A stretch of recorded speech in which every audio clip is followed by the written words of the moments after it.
Hello everyone, আসসালামু আলাইকুম।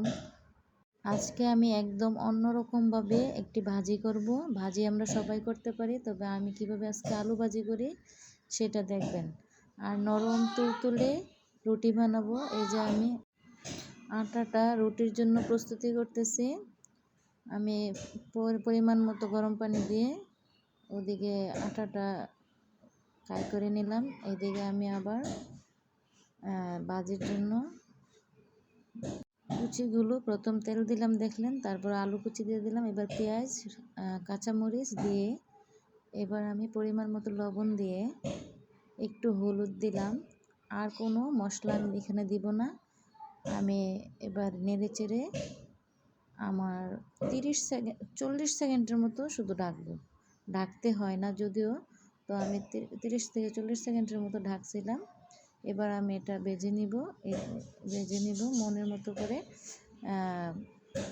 আপনারা অনেকে আলু ভাজি করেন, তেলের মধ্যে পেঁয়াজগুলো আগে ভেজে নেন, বা তেলের মধ্যে পেঁয়াজগুলো ভেজে তারপর এটার মধ্যে একটু পানি দিয়ে তারপরে মশলাগুলো কষায় আলু কুচি দেন। আমি ঠিক অন্যরকমভাবে করলাম দেখলেন। প্রথমে তেল দিলাম, তারপর আলু কুচিগুলো, তারপর পেঁয়াজ, কাঁচামরিচ, একটু লবণ, পরিমাণ মতো একটু হলুদ দিয়ে কাঁচামরিচগুলো দিয়ে দিলাম। এবার আস্তে আস্তে আমার এটা ভাজা হবে। এদিকে আমি রুটিগুলো বেলে নিচ্ছি। দেখেন আমার রুটিগুলো খুব সুন্দর তুলতুলে নরম সফট হবে। আমার পাশেই থাকুন। এভাবে আলু ভাজলে আলু ভাজাটা খুব সুন্দর হয়, কালারটাও সুন্দর হয়। আপনারা ভাবতেছেন যে পেঁয়াজগুলো ভাজা হবে না, পেঁয়াজগুলো খুব সুন্দর মতো ভাজা হবে। একদম কোনো টেনশন করবেন না। যদি ঝরঝরে আপনারা আলু ভাজি পছন্দ করেন তাহলে অবশ্যই এইভাবে খাইবেন। আমি কিন্তু ধনিয়া পাতাও দিয়ে দিলাম। আমার আলুটা খুব সুন্দরভাবে সিদ্ধ হয়ে গেছে, এই যে দেখতে পাচ্ছেন। এবার আমি ধনিয়া পাতাগুলো দিয়ে এবার উঠিয়ে নিব। আমার আলু ভাজা হয়ে গেছে, একদম ঝরঝরে হয়েছে। আলু ভাজির মধ্যে যদি পানি থাকে তাহলে ভালো লাগে না, পানিটা যেন গায়ে না থাকে। ঝরঝরে হলে আলু ভাজি খেতে অন্যরকম একটা স্বাদ লাগে। এই যে দেখেন সুন্দর মাশাআল্লাহ হয়ে গেছে আমার আলু ভাজি। এবার আমি রেখে দিলাম। এবার আমি রুটিগুলো সেঁকে নিব। প্রথমে আমি প্যান বসিয়ে এবার রুটিগুলো সেঁকে নিচ্ছি।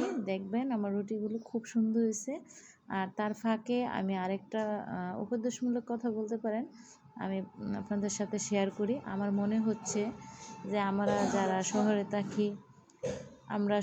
থাকি বা গ্রামে থাকি, আমাদের ছেলেমেয়েদেরকে যেন সাঁতার কাটাটা শিখিয়ে নেয়। কারণ আজকে দেখছেন এই যে বাস ডুবে গেছে, মা তার সন্তানকে যেভাবে হোক বের করে দিছে। সে যদি সাঁতার না জানতো তাহলে কিন্তু আসতে পারতো না। আজকাল শহরের বাচ্চারা এভাবে পানিতে ডুবে গেলে ভয়েই মারা যাবে।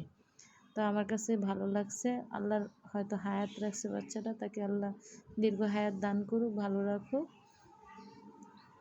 আমাদের প্রত্যেকের উচিত বাচ্চাদেরকে সাঁতার কাটাটা শেখানো। তো এই যে দেখেন আমার পেঁয়াজগুলো কিন্তু ভাজা হয়ে গেছে, একদম সুন্দর ভাজা হয়ে গেছে। আমি আলাদা করে পেঁয়াজ ভাজছি না। তো আপনারা কি এভাবে আলু ভাজি করতেন, নাকি আজকে নতুন দেখলেন এভাবে আলু ভাজি? আমাকে একটু জানাবেন। আর এদিকে আমার রুটিগুলো দেখেন খুব সুন্দর করে আমি সেঁকে নিচ্ছি। আমরা মনে করি প্রতিদিন আমরা রুটি বেলতে জানি, আমরা সেঁকতে জানি, সবাই এটা পারি না। রুটি সেঁকাটা এত সহজ না, রুটি বেলাটা এত সহজ না। বেলা যেমন তেমন, কিন্তু রুটির যে পরিমাণ মতো পানি পরিমাণের চেয়ে কম বেশি হলে পিঠাটা সুন্দর হয় না। আবার কম বেশি হয়েছে না, ঠিকই হয়েছে, কিন্তু আমরা কাইটা ভালো করে মেজে নিচ্ছি না, তাহলেও আমাদের রুটিটা সফট সুন্দর হবে না। এই জন্য ভালোভাবে মেজে পরিমাণ মতো পানি পরিমাণ মতো আটা দিয়ে দেখেন। এই যে আমার আলু ভাজি খুব সুন্দর হয়েছে, তুলতুলে নরম। আমার বাসায় একজন মেহমান আসছে, উনি 3 তলায় কাজ করে, ওনাকেও দিলাম খেতে, উনি ওইদিকে দিকে খাচ্ছে, আমার মেয়েও খাচ্ছে। আসসালামু আলাইকুম। তো কেমন লাগলো আমার আগামী আলু ভাজি দেখি আপনারা। আসসালামু আলাইকুম।